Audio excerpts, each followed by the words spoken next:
বিয়ের পিঁড়িতে ওঠার আগ মুহূর্তে গিয়ে স্রোতের মনে পড়লো হঠাৎ করে যে ওই বিয়েটা করবে না। হ্যাঁ বন্ধুরা, ভিডিওতে লাইক দিয়ে দেখতে থাকুন। স্রোতকে যখন সকলে মিলে এসে বলতে থাকে যে ওরে বর চলে এসেছে, ওদিকে স্রোত ঘাবড়ে যায় আর বলতে থাকে যে জানিস তো দিদিভাই, যতই সময় ঘনিয়ে আসছে মণ্ডপে যাওয়ার জন্য ততই আমার গা হাত পা কেন জানি ঠান্ডা হয়ে আসছে। এই কথা বলা মাত্র রাই বলতে থাকে যে ওরে স্রোত, এরকম সব মেয়ের জীবনেই আসে, সেরকম নিয়ে এত কিছু ভাবার কিছু নেই। তো তুইও সামনে একদম টেনশন করিস না, উল্টো আরও তোর এই মেকআপটা খারাপ হয়ে যাবে। তুই প্লিজ এরকম করে টেনশন করিস না, দোহাই তোর বোন, প্লিজ আমার কথাটা শোন। এই কথা বলা মাত্র স্রোত বলতে থাকে যে দিদিভাই, আমি তোকে কোনো মতে বোঝাতে পারছি না যে আমার মনের এই অস্থিরতাটা ঠিক কী কারণে।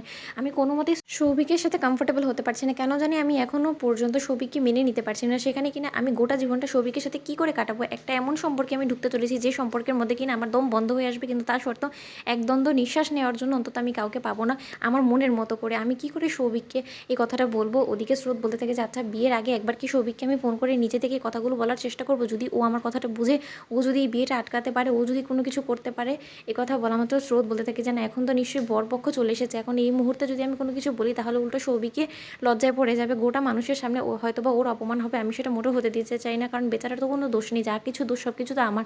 আচ্ছা, একবার সার্থক স্যারের সাথে এই বিষয়ে কথা বলে দেখবো। ওদিকে স্রোত বলতে থাকে যে না, ছেড়ে দিই, কারণ এই মানুষটার জন্যই তো এত বেশি প্রবলেম এখন ক্রিয়েট হয়ে গিয়েছে। এখন যদি এই ভরা বিয়ে বাড়িতে আমি কিছু বলে ফেলি তাহলে হয়তো বা আমি তো লগ্নভ্রষ্ট হব, পাশাপাশি আমার গোটা পরিবারকেও হেনস্থা হতে হবে, লোকজনের এটা কথা শুনতে হবে। তার থেকে বরঞ্চ ভালো বিয়েটা হয়ে যাক, না হয় যার যদি ভোগান্তি ভুগতেও হয় তাহলে না হয় সেটা আমিই ভুগবো, কারণ এই পর্যন্ত তো এই কথাটা আমিই টেনে এনেছি, তাই না? দোষ তো আমারই। তাহলে এখন লোকের আর কী বা করার আছে? এই কথা বলা মাত্র স্রোত আর কোনো কিছু না বলে যখন থমকে যায়, ঠিক সেই সময় বিয়ের পিড়িতে বসার আগে স্রোত বারবার করে ভাবতে থাকে যে এই বিয়েটাকে আমি আদৌ করবো, আর এটাকে আমি ঠিক করছি? সৌভিকের সাথে আমি অন্যায় করে ফেলছি না? এখানে তো আমি সৌভিককে কোনো মতেই সুখে ঘর সংসার করতে পারবো না, ওকে ভালো রাখতে পারবো না। তাহলে আমি যদি ওকে বিয়ের পর সুখেই না রাখতে পারি তাহলে ওর প্রতি এটা অন্যায় করা হবে। আমার বরঞ্চ একবার হলো ওর পরিবারের সামনে কথাটা ওকে বলে দেওয়াটাই বেটার হবে। ওদিকে স্রোত বলতে থাকে যে আগে মণ্ডপে যাই, তারপরে যা কথা বলার বলবো। ওদিকে সকলে মিলে যখন স্রোতকে বলতে থাকে যে স্রোত, এবার অন্তত পান পাতাটা সরাও। ওদিকে বরকে না দেখতে পেয়ে সকলে মিলে অস্থির হয়ে যায়, বলতে থাকে যে দেখ, তোকে লজ্জা পেয়ে বর নিজের মুখ ঢেকে ফেলেছে, এবার বরের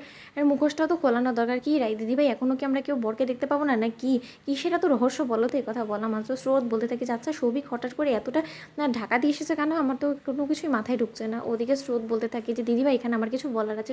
তখন সকলে মিলে চমকে যায়, বলতে থাকে যে ওমা, এ কী অমঙ্গলের কথা বলো তো?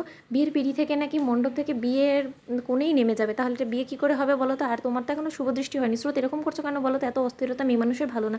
এই কথা বলা মাত্র স্রোত বলতে থাকে হাত জোর করে সৌভিকের মনে করে সার্থককে যে প্লিজ সৌভিক, তুমি আমাকে ক্ষমা করে দাও, আমি তোমার সাথে বড্ড বেশি অন্যায় করে ফেলছি। আর যদি আমি বেশি দূর অবধি এগোই তাহলে আমার মনে হবে যে আমি নিজে তো অন্যায় করছি, সাথে তোমার সাথে অন্যায় করা হয়ে যাবে, তোমার পরিবারকে ঠকানো হবে। আমি সেটা পারবো না, আমাকে ক্ষমা করো। তো বন্ধুরা, ভিডিওটি ভালো লেগে থাকলে শেয়ার করে সাবস্ক্রাইব করতে ভুলো না।